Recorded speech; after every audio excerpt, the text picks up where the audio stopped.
క్రీస్తు నామంలో మీ అందరికీ వందనాలు తెలియజేస్తున్నానండి. ప్రియులారా, ఇప్పటి వరకు మనము తండ్రి సన్నిధిలో చేరి 2 భాగాలు జరిగించి మహిమపరుచుకున్నాం. 3వ భాగము ద్వారా కృపగల తండ్రిని మనము ఆరాధించుకుందాం. ఈ సమయంలో మనము తెలుసుకునేటువంటి అంశము జాగ్రత్తగా వినాలి. దేవునికి ఎందుకు భయపడాలి? మన సబ్జెక్ట్ అండి. దేవునికి ఎందుకు భయపడాలి? జాగ్రత్తగా మీరు విషయాలు వినాలని, గ్రహించాలని ప్రేమపూర్వకంగా మీ అందరికి నేను తెలియజేస్తున్నాను. ప్రియులారా, మనందరికీ తెలుసు కదా, మనుషులు ఈ లోకంలో చిన్న చిన్న వాటికి భయపడిపోతూ ఉంటున్నారు. తెలిసిన సంగతులు చెబుతున్నాను, మీరు జాగ్రత్తగా వినాలి. మాస్కులు తీయొద్దు. నేను వాక్యం చెప్తున్నా కనుక తప్పటలేదు. మాస్కులు అలాగే పెట్టుకోండి, మీకు ప్రాబ్లం లేదు. చిన్న చిన్న వాటికి భయపడుతున్నారు. ఉదాహరణకి చీమలకు భయపడుతున్నారు, తేళ్లకు భయపడుతున్నారు, జర్రులకు భయపడుతున్నారు, పాములకు భయపడుతున్నారు, కప్పలకు భయపడుతున్నారు, గొంగలి పురుగులకు భయపడుతున్నారు. గొంగలి పురుగు దాన్ని ఏమంటారండి? గొంగలి పురుగే. Okay, very good. మరి అడవి జంతువులకు భయపడుతున్నారు, రకరకాల వాటికి భయపడుతున్నారు. నేను కాదంటలేదు, అందరూ భయపడతారు, నేను భయపడతాను. ఏమంటున్నానంటే, వీటన్నిటికీ భయపడుతున్నటువంటి మనం లాస్ట్కి కరోనా కూడా భయపడుతున్నారు. గజగజ వణుకుపోతుంది ప్రపంచం అంతా కూడా. అన్నిటికీ భయపడుతున్నటువంటి మనుషులు అన్నిటిని సృష్టించినటువంటి దేవునికి ఎందుకు భయపడాలి? ఎందుకు లెక్కలేని తనము దేవుడంటే? అమ్మో పామంటున్నావు భయపడుతున్నావు, అమ్మో తేలంటున్నావు భయపడుతున్నావు, అమ్మో అమ్మో అని చెప్పేసి భయపడుతున్నావు. ఓకే, వీటన్నిటిని కలగజేసినటువంటి తండ్రి అయిన దేవుడికి నువ్వు ఎందుకు భయపడలేదు? భయపడితే ఓకే, భయపడకపోతే ఎందుకు భయపడలేదు? ప్రియులారా, చాలా జాగ్రత్తగా విషయాలు గమనించాలని ప్రేమతో కోరుతున్నాను. అయితే ఇప్పుడు మనం ఆలోచించవలసిన విషయం ఏంటంటే, దేవునికి ఎందుకు భయపడాలి? కరోనా అంటే చచ్చిపోతాం కనుక, తేలంటే కొడుతుంది కనుక, విషం ఉంటుంది కనుక, పాము అంటే కరిసిందంటే చచ్చిపోతాం కనుక భయపడతాం. మరి దేవునికి ఎందుకు భయపడాలి అనేది కూడా మనం ఈ సమయంలో ఆలోచించాలండి. సిస్టర్ గారు, అర్థమవుతుందా మీకు? ఆ దేవునికి మనం ఎందుకు భయపడాలి? భయపడలో ఉన్నటువంటి అర్థం ఏంటిది? జాగ్రత్తగా పరిశీలించుకుంటూ మనము ముందుకు వెళ్దామండి. మత్తయి సువార్తలోకి వెళ్దాం. దయచేసి మీ మనస్సులు ఎక్కడ కూడా బయటికి పంపొద్దు. అట్లాగా వచ్చాము, పూర్తి కాన్సన్ట్రేషన్తో దేవుని వాక్యాన్ని విందాం. మత్తయి సువార్త 10వ అధ్యాయము 28లో యేసుక్రీస్తుల వారు శిష్యులకి, అక్కడ ఉన్నటువంటి ఇశ్రాయేలీయులకి తెలియజేస్తున్నాడు. 10:28 తీశారండి. మరియు ఆత్మను సంపనేరక దేహమునే సంపు వారికి భయపడకుడి గాని, ఆత్మను దేహమును కూడా నరకములో నశింపజేయగలవానికి మిక్కిలి భయపడుడి. ఎంత చక్కని ఆన్సర్ మీరు చూడండి. తేళ్లకు భయపడుతున్నాం, పాములకు భయపడుతున్నాం, ఎవరిథింగ్ ఓకే. తండ్రి అయినటువంటి దేవునికి భయపడలేదు. ఎందుకు భయపడాలి తండ్రి అయిన దేవునికి అంటే, ఇక్కడ యేసుక్రీస్తు వారు అంటున్నాడు. ఏమంటాడండి? ఆత్మను సంపనేరక. ఈ కరోనా ఆత్మను చంపిద్దా? దేహాన్ని చంపిద్ది. పాములు ఆత్మను చంపుతాయా? దేహాన్ని చంపుతాయి. తేళ్ళు ఆత్మలను చంపుతాయా? సీమలు ఆత్మలను చంపుతాయా? పులులు చంపుతాయా? ఆత్మలను చంపలేవు. అవి శరీరాన్ని నాశనం చేస్తాయి. ఇక్కడ అంటాడు యేసుక్రీస్తు వారు, ఆత్మను చంపనేరక దేహమునే సంపు వారికి లేక సంపు వాటికి భయపడకుడి, కానీ ఆత్మను ప్లస్ దేహమును కూడా నరకములో నశింపజేయగలవానికి, ఎవరైనా తండ్రి అయిన దేవుడు నశింపజేయగలవానికి మిక్కిలి భయపడుడి. భయపడండి అంటలే, మిక్కిలి భయపడుడు అని చెప్పేసి అంటున్నాడు. ప్రియులారా, ఎంత అద్భుతమైనటువంటి విషయం ఆలోచించాలి. దేవుడు ఈ దేహాన్ని, దేహంలో ఉన్నటువంటి ఆత్మను తీసుకెళ్ళి నరకంలో వేస్తాడట. నరకంలో పడితే ఆత్మ లేక దేహం ఎలాగుంటుందండి? అగ్ని ఆరదు, పురుగు సావదు. ఈ పాము గర్త ఒక్కసారే చేస్తాం, ఈ తేలు గర్త ఒక్కసారే చేస్తాం, కరోనా వల్ల ఒక్కసారే చేస్తాం. కానీ అక్కడ పరిస్థితి ఏంటంటే అక్కడ అగ్ని ఆరదు, పురుగు సావదు. ఆ పని చేసేది ఎవరు? దేవుడు. మరి ఆయనకి ఎందుకు భయపడలేదు ప్రపంచం? వీటికి భయపడతాం తప్ప ఆ దేవుడికి మాత్రం భయపడలేదండి. ఎంత దారుణమైన విషయం మీరు ఒక్కసారి ఆలోచించాలని ప్రేమతో కోరుతున్నాను. కాబట్టి దేవునికి ఎందుకు భయపడాలంటే, సిస్టర్ గారు సమాధానం గారు ధ్యానిస్తున్నారా? వినండి. ఎందుకు భయపడాలంటే ఆత్మను, దేహాన్ని కూడా తీసుకెళ్ళి నరకంలో వేస్తాడు. కాబట్టి ఖచ్చితంగా మనము భయపడవలసినదే. ఓకేనండి. ఇక రెండో విషయాన్ని మనం ఆలోచిద్దాం. దేవునికి ఎందుకు భయపడాలి అని ఆలోచిస్తే సామెతల గ్రంథంలోనికి మనం వెళ్దాము. 16వ అధ్యాయము, సామెతల గ్రంథము 16వ అధ్యాయాన్ని దయచేసి అందరు తీయాలి, మిగతా వారు వినాలి. 16, 14. రాజు క్రోధము ఏంటండి? మరణదూత. జ్ఞాని అయినటువంటి వాడు ఆ క్రోధమును శాంతిపరుసును అనుంది. సామెతల గ్రంథాన్ని రచించింది ఎవరు? సొలొమోను గారు. సొలొమోను గారు రచిస్తూ చెబుతూ ఏమంటాడంటే రాజుని గురించి మాట్లాడుతున్నాడు. రాజు యొక్క క్రోధము, క్రోధం అంటే కోపము, దేంతో సమానమాట? మరణదూతతోటి ప్రియులారా సమానమని అంటూ ఉంటున్నాడు. రాజుకు వచ్చేటువంటి కోపము మరణదూతతో సమానమాట. ఇంతకీ సొలొమోను గారి యొక్క మదిలో ఉన్నటువంటి రాజు ఎవరు? ఏ రాజుని గురించి మాట్లాడుతున్నాడు? తండ్రి అయిన దేవుడు. ప్రియులారా, కీర్తనల గ్రంథము 47వ అధ్యాయము 2లో ఏముందంటే యెహోవా సర్వభూమికి రాజై ఉన్నాడు. యెహోవా సర్వభూమికి రాజై ఉన్నాడు. మరి రాజైనటువంటి ఆ యెహోవాకి కోపం వస్తుందా రాదా? అది ఎలాంటి కోపం అంటే ఆ కోపం వస్తే అది మరణదూతతో సమానమాట. అంతే కదండి. రాజు క్రోధము మరణదూతతో సమానం అన్నాడు. మరణదూత అంటే అర్థం ఏంటంటే ప్రియులారా, సంహారపు దూత. మరణదూత అన్న సంహారపు దూత అన్న ఒక్కటే. ఇశ్రాయేలీలు ఐగుప్త దేశంలో ఉన్నప్పుడు ఐగుప్త దేశంలో ఉన్న తొలి సంతానాన్ని మొత్తం సంహరింపజేసింది ఎవరండి? సంహారపక దూత. మీకు అర్థమవుతుందిగా విషయం. ఆ టైంలో ఆ దూత ఇశ్రాయేలీల్ని టచ్ చేయలేదు. ఎందుకు?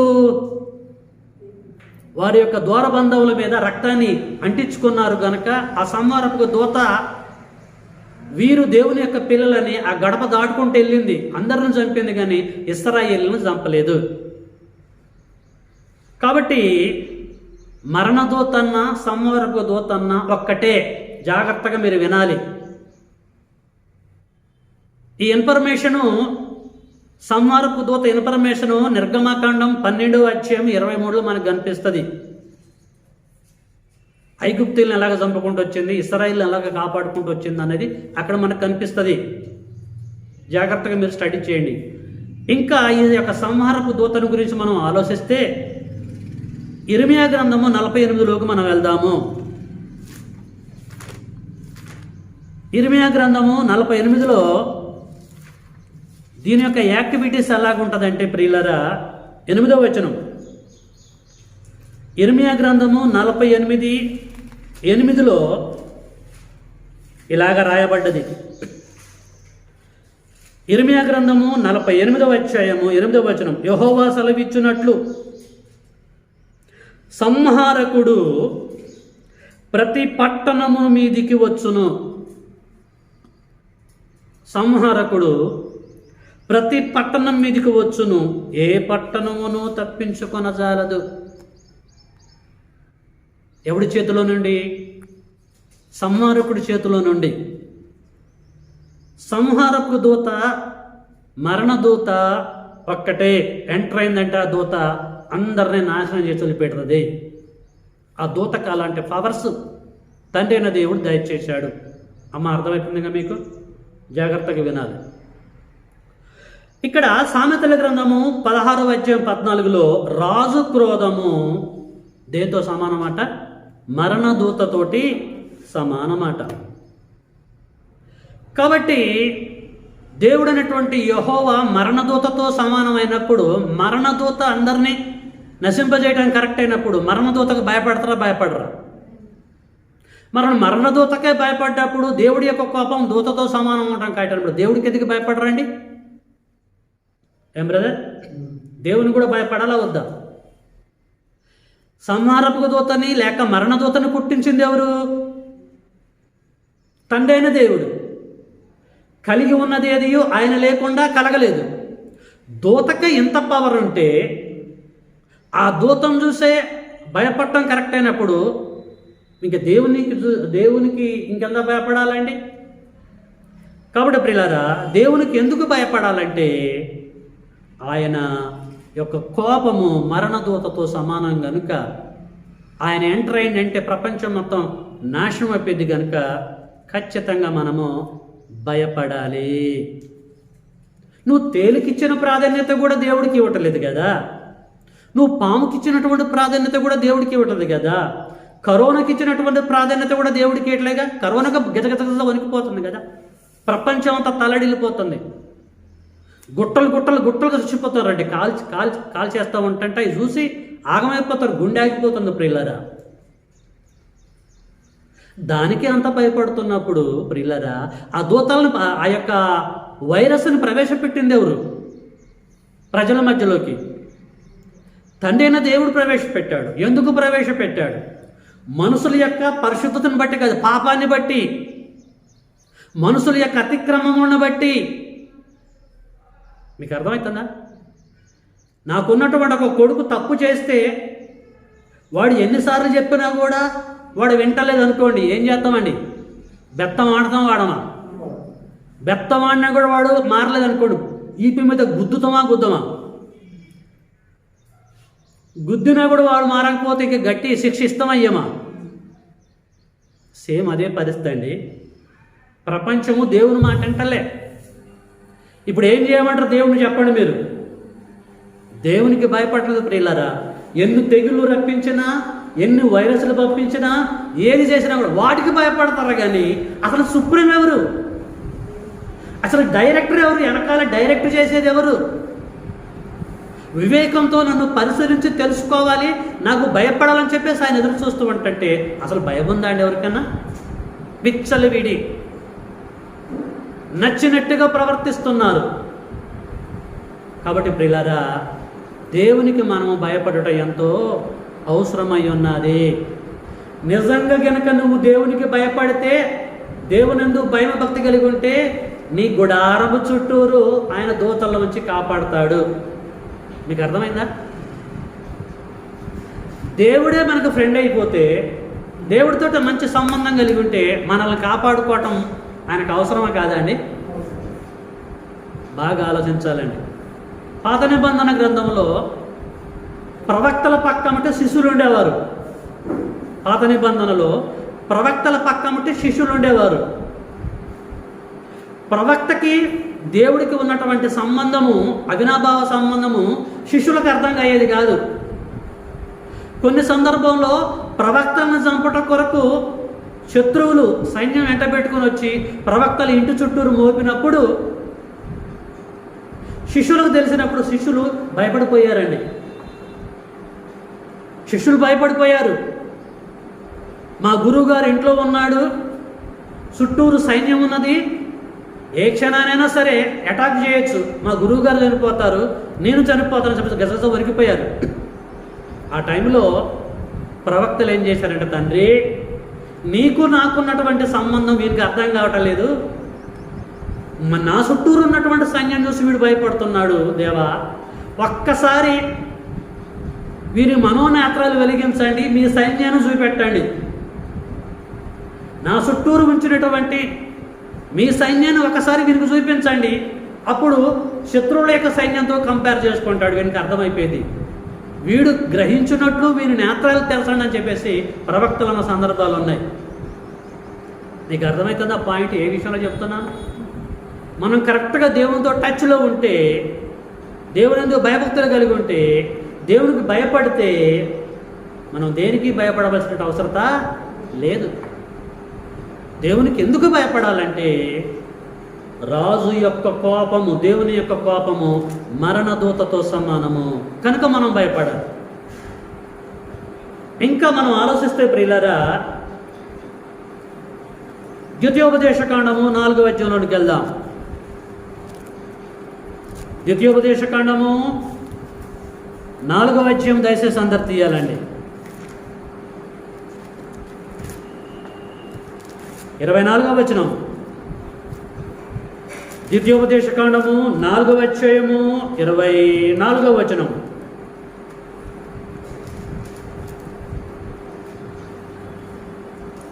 తీశారండి? పేజీ నెంబర్ 149,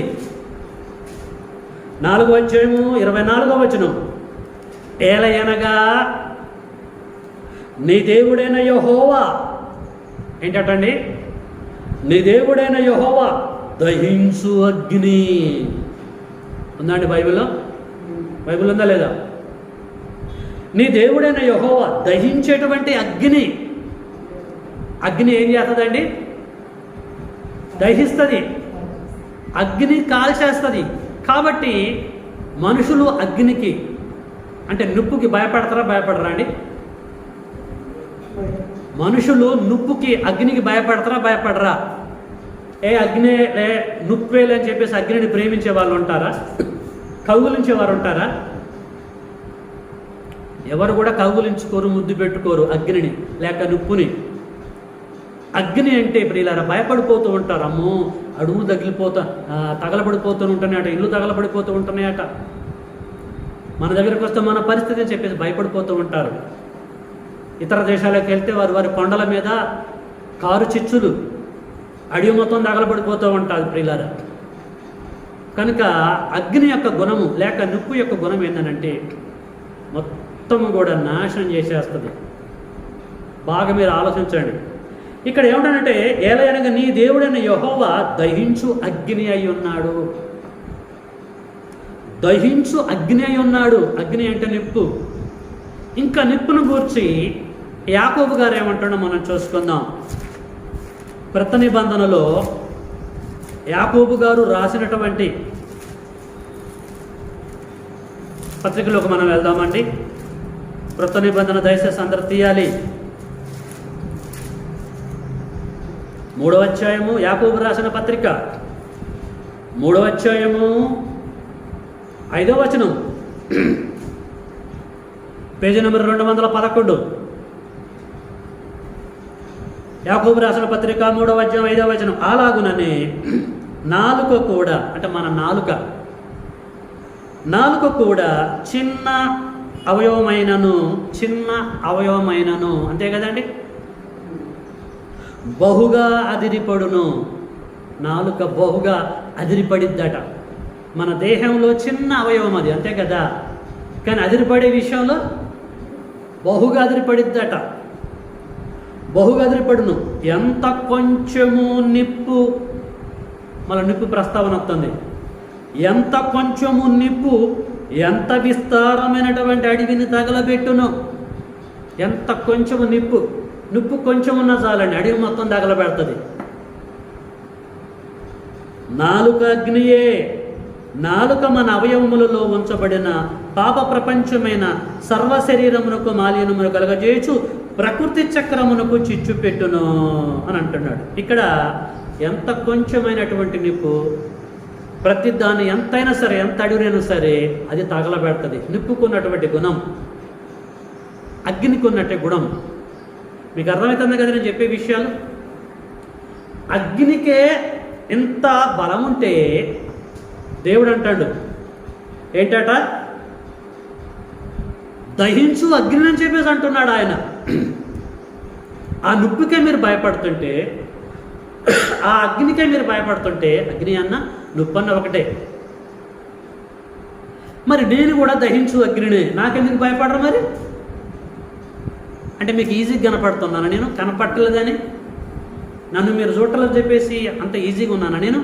నాకెందుకు భయపట్టలేదు? నువ్వు అగ్నికి భయపడుతున్నప్పుడు నాకెందుకు భయపట్టలేదు? కాబట్టి దేవునికి ఎందుకు భయపడాలంటే ఆయన దహించే అగ్ని, దహిస్తాడు మనల్ని. మీకు అర్థమవుతుందా? ఏదైనా తప్పు చేస్తే ఆయన దహిస్తాడు. మనుషులు చనిపోయినప్పుడు కట్టెల మీద పెట్టిన తర్వాత దహించేది ఏంటిదండి? నిప్పు. నేను దహించు అగ్ని అని చెప్పేసి అన్నాడు. కనుక ప్రియులారా, చాలా జాగ్రత్తగా మీరు వినాలని ప్రేమతో కోరుతున్నాను. దేవునికి ఎందుకు భయపడాలంటే ఇగో ఎందుకండి, ఎందుకు భయపడాలా? దేవుని యొక్క గొప్పతనాన్ని మీకు తెలియజేస్తున్నాను. జర్రులను చూసి భయపడే వాళ్ళు ఉన్నారు తెలుసా? నల్లటి గొంగల పురుగులను చూసి భయపడవారు, తేళ్ళని, తొండలను చూసి, సీమలను చూసి, చిన్న చిన్న కీటకాలను చూసి భయపడతారు. నీకు అక్కడే అంత టెక్నాలజీ ఉంటే మరి దేవుడిని చూసి భయపడవా? అంటే దేవుడు నీకు ఏమైనా అన్న అవుతాడా, లేకపోతే ఏమైనా తండ్రి అవుతాడా, లేకపోతే ఏమవుతాడని అనుకుంటున్నాడు అంత ఈజీగా? దేవుడు అంటే ఏమనుకుంటున్నాం మనం? మన పెదనాన్న కొడుకు అనుకుంటారు కొంతమంది, మన తండ్రి లాంటిది తండ్రి అనుకుంటారు, లోక సమానంగా థింక్ చేస్తారు. ఇలా ఆయన తండ్రి నేను కాదంటలేదు, కానీ తండ్రిలో మరొక గుణం కూడా, మరొక కోణం కూడా ఉన్నది. ఆయన దహించు అగ్ని. నేను తప్పు చేస్తే నన్ను దహిస్తాడు, మనం తప్పు చేస్తే మనము దహిస్తాడు, ప్రపంచం తప్పు చేస్తే ప్రపంచాన్ని కూడా దహిస్తాడు. ఇప్పుడు దహిస్తూనే ఉంటున్నాడు. దహిస్తలేదండి? సుత్తరగా మీరు ఎట్లా దహిస్తున్నాడు? ఆయన దహించేవాడు, ఆయనకు నచ్చినట్టుగా దహించవచ్చు. కట్టెల మీద పెట్టి దహించవచ్చు, ఎలాగైనా దహించవచ్చు. అది ఆయన ఇష్టం, అది కనపడుతూనే ఉంటుంది. ప్రియులారా, ఎవ్వరు కూడా ఇన్ని జరిగినా కూడా, ఇన్ని నష్టాలు జరిగినా కూడా అసలు దీని విషయం తెలుసుకోవటం లేదు. తెలుసుకున్నా కూడా ఆయనకు భయపడలేదండి. Take it easy. అసలు నువ్వు దేవునితోటే సంబంధం కలిగి ఉంటే, మీకు అర్థమవుతుందా? దేవునితోటే మంచి రిలేషన్ కలిగి ఉంటే ఎందుకు భయపడతాం మిగతా వాటికి మనం? మీకు అర్థమవుతుందా? ఇప్పుడు ఎగ్జామ్ రాయడం కొరకు ప్యాడ్ పట్టుకొని ఎగ్జామ్ హాల్లోకి మనం వెళ్తాం, అవునా కదా? అక్కడ లెక్చరర్స్, ఇన్సులేటర్స్ ఏం ఇస్తారు? క్వశ్చన్ పేపర్ ఇస్తారు. మనకి క్వశ్చన్ పేపర్ ఇస్తారు. మనం కూర్చొని క్వశ్చన్స్ మొత్తం చదువుకొని రాయాలి. అర్థమవుతుందా అండి? మన పక్కన ఒక వ్యక్తి కూర్చున్నాడు, మనం కూర్చున్నాం, మన వెనకాల కూర్చున్నారు, అంతా ఓకే. క్వశ్చన్ పేపర్స్ అన్నిటికీ ఆన్సర్ తెలిసినటువంటి వ్యక్తి వాడు ఏం చేస్తారండి? తలకాయ వంచుకొని ఎవరి వైపు చూడకుండా, కంగారు పడకుండా, ఏడవకుండా మొత్తం రాస్తూ ఉంటాడు. క్వశ్చన్కి ఆన్సర్ తెలిసినటువంటి వాడు. అదే క్వశ్చన్ పేపర్కి ఆన్సరే తెలియదు అనుకో, వాడు పరిస్థితి ఎలాగుంటుంది? వాడు అటు చూస్తాడు, ఇటు చూస్తాడు, కంగారు పడతాడు, టైం అయిపోతూ ఉంటుంది, సెవెంట్లు పడుతూ ఉంటాయి, భయపడిపోతూ ఉంటాడు, ఏడుతూ ఉంటాడు, అవునా కాదా? ఎందుకు జరుగుతుంది? ఇలా ఎందుకు కంగారు పడుతున్నాడు, ఎందుకు భయపడుతున్నాడు బ్రదర్? ఆన్సర్ తెలియదు కనుక. అది కరెక్ట్గా చెప్పేది తల్లి. క్వశ్చన్ పేపర్కి ఆన్సర్ ఎవరికైతే తెలుస్తుందో వాడు భయపడ్డు, వాడు కంగారు పడ్డు. మీకు అర్థమైంది? ఇప్పుడు మీకు ఆన్సర్ వచ్చేసింది అనుకుంటా. మనము కరెక్ట్గా ఉంటే, దేవుడితో మనం టచ్లో ఉంటే భయపడవలసిన అవసరత లేదు. ఎందుకంటే క్వశ్చన్ పేపర్కి ఆన్సర్ మన దగ్గర ఉంది కనుక వర్రీగా టెన్షన్ పడం. ప్రపంచం అంతా టెన్షన్ పడిపోతూ ఉంటాను.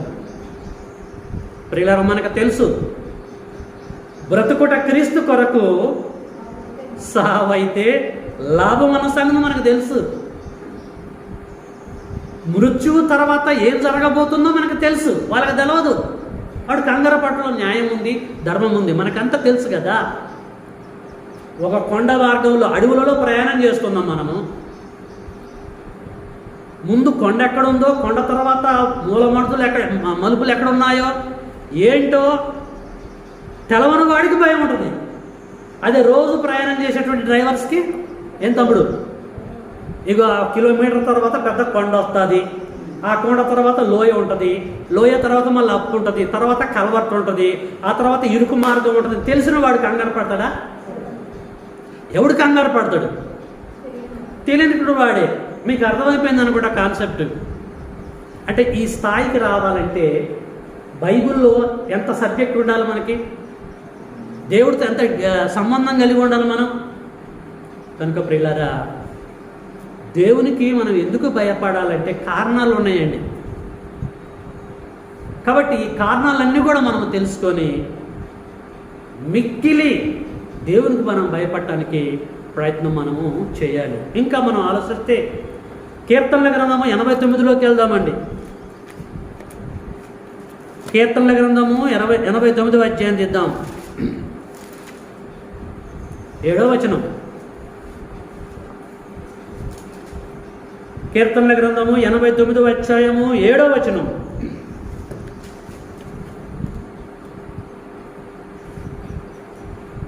పరిశుద్ధ దూతల సభలో ఏంటండి, పరిశుద్ధ దూతల సభలో ఆయన మిక్కిలి భీకరుడు, భీకరుడు ఆయన. తన చుట్టూనున్న వారందరికంటే భయంకరుడు. ఉందా అండి బైబిల్లో? తమ్ముడు వేణు ఉందమ్మా? ఉందిగా. ఎంత అద్భుతంగా ఉందండి. ఆయన మిక్కిలి భీకరుడు. భీకరుడు అంటే ఏం బ్రదర్? భీకరుడు అంటే అర్థమైంది, భీకరమైనటువంటి వాడు అని అంటారు కొంతమంది. అతని జోలికి పోకు, చాలా భీకరుడు, భయంకరుడు, బలమైన వాడు, శక్తి కలిగిన వాడు, భీకరుడు అని అంటాడు. ఆయన్ను ఎదుర్కొంటావా అంటారు. ప్రియులారా, మన తండ్రి అయిన దేవుడు మిక్కిలి భీకరుడు అట. ఇంకా కింద అంటున్నాడు, వారందరికంటే భయంకరుడు. కరోనా చూసి భయపడుతున్నాగా, భయంకరంగా ఉంటుందండి మరణాలు. పామును చూసి భయపడుతున్నాగా, కొండ శిల్వను చూసి భయపడుతున్నాగా, భయంకరంగా ఉందని అంటున్నాగా. మరి ఇది వాస్తవమైనప్పుడు తండ్రి అయిన దేవుడు కూడా ఆయన భయంకరుడట, వాటన్నిటికంటే భయంకరుడట. మరి ఆయన చూస్తే ఎందుకు భయపడలేదు నువ్వు? మనం ఎందుకు భయపడలేదు? ప్రియులారా, దేవునికి ఎందుకు భయపడాలంటే ఇక ఆయనలో ఉన్న లక్షణాలండి ఇవి. ఆ లక్షణాలు మీకు నేను చూపిస్తున్నాను భయపడటం కొరకు. ఒక తేలును చూపెట్టలేదు, ఒక జెర్రును చూపించలేదు, ఒక పామును చూపించలేదు, సింపాన్ని చూపించలేదు మీకు. ఇవే ఇంత భయంకరంగా ఉంటే వాటిని కలగజేసిన తండ్రిన దేవుడు ఇంకెంత భయంకరుడండి. ఏమ్మా, మనం కరెక్ట్గా ఉంటే ఆయన ప్రేమామయుడు, మనం కరెక్ట్గా ఉంటే ఆయన దయామయుడు, మనం నీతిమంతులుగా ఉంటే ఇంకా అద్భుతమైనటువంటి వాడు, మనం తేడాగుంటే ఆయన భీకరుడు, ఆయన భయంకరుడు, ఆయన దహించు అగ్ని. మీకు అర్థమవుతుందా? ఆయన కొరడామయుడు, ఇంకెన్నో చెప్పవచ్చు తేడా ఒత్తేస్తే. కాబట్టి మన పరిస్థితి ఏంటన్నా కూడా ఫస్ట్ మనం ఆలోచించుకోవాలి. మరొక లేఖనం చూసుకుందాం. నిర్గమకాండము 20వ అధ్యాయంలోకి వెళ్దామండి. నిర్గమకాండము ప్రియులారా 20వ అధ్యాయం అందరూ తీయాలి. ఇశ్రాయేలుతో తండ్రి దేవుడు తెలియజేస్తున్నాడు. నిర్గమకాండము 20వ అధ్యాయము 5వ వచనం. ఏలయనగా నీ దేవుడైనటువంటి యెహోవా నగు నేను ఏమంటాడండి? ఏలయనగా నీ దేవుడైనటువంటి యెహోవానగు నేను రోషము గల దేవుడను అని అంటున్నాడు. రోషం ఉందట ఆయనకి. మనకి రోషం ఉందనుకోండి, ఏం చేస్తామండి? మనము రోకల బండలు పట్టుకుంటాం కదా, అవునా కదా? కర్రలు పట్టుకుంటాం, కత్తులు పట్టుకుంటాం, గొడ్డలు పట్టుకుంటాం, ఏదైనా పట్టుకుంటాం. రోషం వచ్చేస్తే మనం ఎదుటి మనిషిని వేసేస్తాం. రోషం ఉన్నటువంటి వారు చేసే పనిది. మన దేవుడు కూడా రోషము కలిగినటువంటి దేవుడట. ఇప్పుడు ఆయనకు రోషం వచ్చేసింది, కోపం వచ్చేసింది. ఇశ్రాయేలుతో తెలియజేస్తున్నాడు. ఇప్పుడు ఏం చేయాలండి మరి? రోషం కలిగిన వాడు మనకు బుద్ధి రావాలంటే, ప్రపంచానికి బుద్ధి రావాలంటే తన పగని ఎలాగ తీర్చుకోవాలి? ఇప్పుడు ఏ రీతిగా తీర్చుకుంటే మనుషులు ఆయన వైపు తిరుగుతారండి? ఇప్పుడు మీరు చెప్పండి. ఆయన ప్లేస్లో ఉండి ఆలోచించండి. వైరస్ పంపించాలా వద్దా? లేకపోతే కొట్టకపోతే తిట్టకపోతే మనం మాట విన్నాం కదా. దేవుడి వైపు చూడలేం మనం. ఎప్పుడు చూస్తాం? కష్టం వచ్చినప్పుడు దేవుడి వైపు తిరుగుతాం. హాయిగా ఉంటే దేవుడు మనకు గుర్తురాడు. తెలుసా ఆ విషయం? బాధపడితేనే బోధపడుతుంది మనకి. దేవుణ్ణి మనం చూడాలంటే, దేవుణ్ణి మనం ప్రేమించాలంటే ప్రియులారా, ఈ రావాల్సిందే, ముచ్చట లేదు. ఇలాంటి రావాల్సిందే. మన కొడుకు మన మాట వినాలంటే, మన కూతురు మన మాట వినాలంటే అప్పుడప్పుడు అంటించాల్సిందే మనం, ముచ్చటే లేదు. తన కుమారుణ్ణి ప్రేమించువాడు తన కుమారుణ్ణి గద్దించునని లేఖనం ఉంది. వ్యక్తం వాడాలి. ఏ తండ్రి అయినా తన కుమారుణ్ణి ప్రేమిస్తుండే, కుమార్తెను ప్రేమిస్తుండే వాడి వ్యక్తం ఖచ్చితంగా వాడాల్సిందేనట. బండకేసి కొట్టాల్సిందేనట. విన్నారుగా మీరు? ఇవన్నీ కూడా జస్ట్ ఓవరాల్గా చెప్పుకుంటూ పోతాను నేను. రెఫరెన్స్లు అన్నీ తీసి చెప్పటలేదు. పిల్లలను ప్రేమించే ప్రతి ఒక్కడు తల్లిదండ్రులాట బండకేసి కొట్టాలన్నట. అట నిజం కొట్టడం కాదు, వాళ్ళని శిక్షించాలట. తండ్రి శిక్షింపని కుమారుడెవడు? ప్రతి తండ్రి ప్రతి తల్లి శిక్షించాల్సిందేనట. మన పిల్లలు తప్పు చేసినప్పుడు దండిస్తున్నాం కదా, మరి మనం దండించడం కరెక్ట్ అయినప్పుడు దేవుడు దండించొద్దా? ఏదా దండన అంటే ఇదే. పిల్లారా, ఎంత దారుణంగా ఉందో ఒకసారి మీరు అర్థం చేసుకోండి. కాబట్టి దేవునికి ఎందుకు భయపడాలంటే ఆయన రోషము కలిగినటువంటి వాడు. పౌరుషం ఉంది ఆయనలో. ఆయన చెప్పిన ప్రకారంగా జీవించాలి. తేడా వస్తే కథమే. నెక్స్ట్ ఇర్మీయా గ్రంథం 5వ అధ్యాయంలోనికి వెళ్దామండి. చివరిగా ఇర్మీయా గ్రంథంలోనికి వెళ్దామండి. మీతో చెప్పాలంటే చాలా విషయాలు ఉన్నాయండి. ఇప్పుడున్నటువంటి పరిస్థితిని బట్టి సబ్జెక్ట్ అంతా నేను షార్ట్ చేస్తున్నాను. నేను సైకలాజికల్గా మిమ్మల్ని అర్థం చేసుకొని సబ్జెక్టును ముగించడానికి నేను ట్రై చేస్తున్నాను. చాలా ఇన్ఫర్మేషన్ ఉంది మీతో పంచుకోవాలంటే. ప్రస్తుతం అవసరం లేదు. తరుచితం అయితే రానున్న దినాల్లో మీతో అన్ని కూడా నేను పంచుకుంటాను నేను. ఓకేనండి? ఇర్మీయా గ్రంథము 5వ అధ్యాయము 20 కానించి చదువుకుంటూ పోతాయినండి. ఇర్మీయా గ్రంథము 5వ అధ్యాయము 20 కానించి, యాకోబు వంశస్థులకు ఈ మాట తెలియచేయుడి. ఏంటట? యూదా వంశస్థులకు ఈ సమాచారం సాటించండి. అంటే ఇశ్రాయేలుతో మాట్లాడుతున్నాడు. ఏంటట? కన్నులుండియు చూడకయు, చెవులుండయు వినకయు. కన్నులుండియు చూడకయు, చెవులుండియు వినకయుచున్న వివేకము లేని మూడులారా. ఈ మాట మీరు వినండి. ఏంటది? సముద్రము దాటలేకుండునట్లును, దాని తరంగము లెంత పొర్లినను అవి ప్రబలలేకయు, ఎంత ఘోషించునను దాని దాటలేకయు ఉండునట్లు నిత్య నిర్ణయము చేత దానికి ఇసుకను సరిహద్దుగా నియమించిన నాకు మీరు భయపడరా? అంత చక్కని విషయం అండి. ఎంత అద్భుతమైన మాట. నాకెందుకు మీరు భయపడలేదు? అసలుకి ఎలాంటి వానని అనుకుంటారా మీరు? సముద్రం పొంగి, సముద్రం దగ్గరికి పోయినటువంటి వారి చేతులు ఎత్తండి. ఎప్పుడైనా సముద్రం చూసారా మీరు? చూడలే సిస్టర్గా? సముద్రం ఒడ్డుకి వెళ్తే ఎక్కడో చూస్తే గుట్టల లెక్క పొంగుకుంటూ వస్తుందండి. అమ్మో అలలన్నీ కూడా మా మీద కొత్త ఏమనుకుంటాం మనం. అది మన దగ్గర రాగానే కుక్క పిల్ల లెక్క వంగిపోతుందండి. ఎంతో ఉప్పెన లెక్క లేచి మన దగ్గర రాగానే అణిగిపోయింది, దాటి రాదు. అది యాజిటీస్గా వచ్చింది అనుకోండి, మనం కథమైపోతాం, ఊర్లో కొట్టకపోతాయి.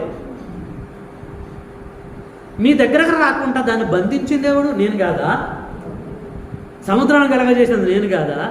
సరిహద్దులు ఏర్పాటు చేసినది నేను కాదా? మరి నాకెందుకు భయపడరు మీరు? దేవుడు ప్రశ్నిస్తున్నాడండి. మళ్ళీ చదవమంటారా ఆ మాట? 5వ అధ్యాయము 22. సముద్రము దాటలేకుండానట్లును దాని తరంగములు ఎంత పొర్లినను అవి ప్రబలలేకయు ఎంత ఘోషించునను దాన్ని దాటలేక ఉండునట్లు నిత్య నిర్ణయము చొప్పున చేత దానికి ఇసుకను సరిహద్దుగా నియమించిన నాకు మీరు భయపడరా? నా సన్నిధిని వనకరా? ఎవడు వనకటం లేదండి. కరోనాకే వణుకుతున్నారు. వామ్మ మన ఇంటి పక్కన రాగానే, మన బజార్లో రాగానే, మన ఊర్లో వణుకుతూ ఉంటున్నారు. నేను వణుకుత కాదంటలే, దేనికి వనకాల, దానికంటే ఎక్కువ తండ్రైన దేవుని కూడా వనకాలి. దీనికి వనికి ఆయనకు వనకపోతే పరిస్థితి ఏంటిదండి? నేను ఆ వర్షంలో చెప్తున్నా. నేను ఇంట్లో ఒక పాము వచ్చిందంటే వణుకుతాం, వనకమా? నైట్ పూట పాము వచ్చిందంటే నిద్రపోతామండి మనం? అస్సలు నిద్రపోము. తేలు వచ్చినా నిద్రపోము, జర్రి వచ్చినా నిద్రపోము, నైట్ అంతా నిద్రపడదు. మరి దేవునికి భయపడతాం, వణుకుతామండి మనం? ఆయన ఉన్నాడన్న సంగతి తెలిసినప్పుడు అసలు భయం లేదండి మనుషులలో. ఇప్పుడు ఇచ్చలు విడితనం అయిపోయింది, నచ్చినట్టుగా ప్రవర్తిస్తున్నారు, కేర్ చేయట్లేదు దేవుని. దేవుడు పిచ్చోడు కాదండి, ఆయన దహించు అగ్ని. కాబట్టి ప్రియులారా, దేవునికి ఎందుకు భయపడాలో కొన్ని విషయాలు మీతో పంచుకున్నాను. ఇంకా చెప్పాలంటే చాలా విషయాలు ఉన్నాయి, ఇక అవసరం లేదు, నేను ముగిస్తాను. ఓకే, కాబట్టి ప్రపంచంలో ఉన్నటువంటి ప్రతి ఒక్కరు కూడా ఈ నియమాన్ని పాటించాలి, ఈ ధర్మాన్ని పాటించాలి. ఏ ధర్మము? దేవునికి భయపడేటువంటి ధర్మాన్ని పాటించాలి. అడక్కదిన బిచ్చగాడు కానించి ఐఏఎస్ ఆఫీసర్ల వరకు అందరికీ ఒకటే నియమం ఇది. అందరూ కూడా దేవుని యందు భయభక్తులు కలిగి జీవించాలి. ఇదే విషయాన్ని జ్ఞాని అయినటువంటి సొలొమోను గారు ఏం చెప్పిండో అది చూసుకొని ముగించుకుందాం. ప్రియులారా, ఈ సమయంలో మనము ప్రసంగి గ్రంథము 12వ అధ్యాయంలోకి వెళ్దాం. ప్రసంగి గ్రంథము 12వ అధ్యాయం అందరు తీయాలండి. చివరి లేఖనం 13వ వచనం, 12-13. ఇదంతయు వినిన తర్వాత, ఇదంతా విన్న తర్వాత, ఇది మనం ఇప్పుడు నేను చెప్తుంటున్నారు చూసారా పరిశుద్ధ గ్రంథంలో నుంచి. ఇదంతయు విన్న తర్వాత తేలిన ఫలితార్థం ఇదే. ఏంటది? దేవుని యందు భయభక్తులు కలిగి ఉండి ఆయన కట్టలను అనుసరించి నడుచుకొనవలను. మానవ కోటికి ఇది విధి.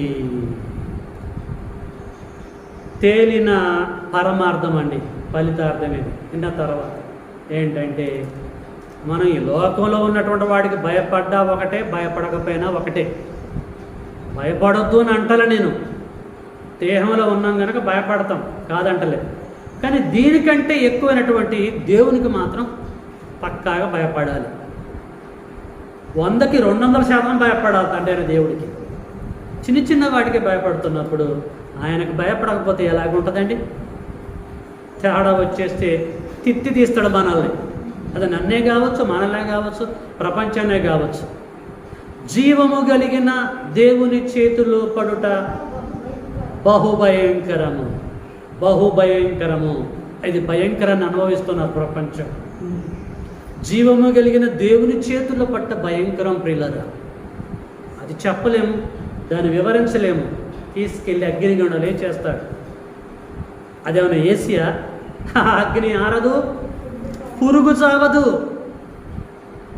అక్కడ చీకటి, పండ్లు కొరుకుట, ఏడ్చడం ఉంటుంది అంతే.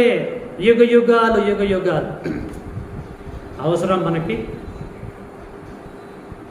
లేదు. ఆ పరిస్థితి వెళ్ళకుండా ఉండాలంటే ఆ తండ్రి అయినప్పుడు దేవుడికి మనం భయభక్తులు కలిగి ఉందామా, ఆయనతో టచ్లో మనం ఉందాం. ఆయనతో మనకి టచ్లో ఉంటే మనకి ప్రాబ్లం అండి ఏమన్నా? ఏ ప్రాబ్లం లేదండి. ఈ లోకంలో ఒక ప్రధానమంత్రితో మనం టచ్లో ఉన్నాం అనుకోండి, ఏమైనా ప్రాబ్లం ఉంటుందా? ఒక ముఖ్యమంత్రితో మనం బాగా క్లోజ్గా ఉన్నాం అనుకోండి, మనకు ఏమైనా ప్రాబ్లం ఉంటుందా అండి? మరి ఇది వాస్తవం అన్నప్పుడు ఆయనతోటే టచ్లో ఉంటే మనం ఆయనే చూసుకుంటాడు, భయపడవలసిన అవసరత లేదు. అర్థమైందా అండి? కాబట్టి లోకంలో మీకు శ్రమలు వస్తాయి, అక్కడక్కడ ఇలాంటి పరిస్థితులు వస్తాయి. యేసుక్రీస్తు వారు శిష్యులకు చెప్తున్నాడు, ఆయన కలవరపడకుండా చూసుకోండి అని అంటాడు. లోకానికి వస్తాయి, మీరు నా పిల్లలు కనుక మీరు ఎలాగ ఉండాలి? కలవరపడకుండా చూసుకోండి. కలవరపడొద్దు, నేను వాళ్ళని శిక్షిస్తున్నానని మీరు అనుకోవాలా. మీరు కలవరపడొద్దు, కృంగిపోవద్దు. నేను నమ్ముకున్నటువంటి దేవుడు నాకు తోడుగా ఉన్నాడు. వాళ్ళని శిక్షిస్తుంటే చూసి నేను ఎందుకు బాధపడాలి, నేను ఎందుకు కృంగిపోవాలి?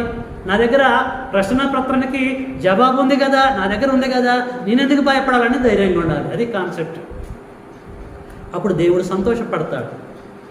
యేసుక్రీస్తు వారిని చూసి పేతురు భయపడ్డాడు కనుక నీళ్ళలో మునిగిపోయాడు.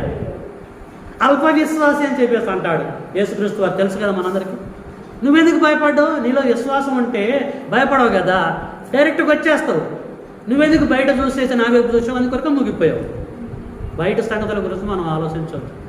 దేవుడితో టచ్లో ఉందాము, ఆయన కృప చూపిస్తాడు. ఆయన ఎందుకు భయభక్తులు కలిగి మనము బ్రతుకుతాం. ఓకేనండి? రైట్. దేవునికి ఎందుకు భయపడాలో ఉన్న విషయాల మీద నేను పంచుకున్నాను. చక్కగా దేవుడు కృప చూపించినందుకు మనందరి పక్షాన తండ్రికి నేను స్తోత్రములు చెల్లిస్తూ ఉంటున్నాను. అందరికీ వందనములు.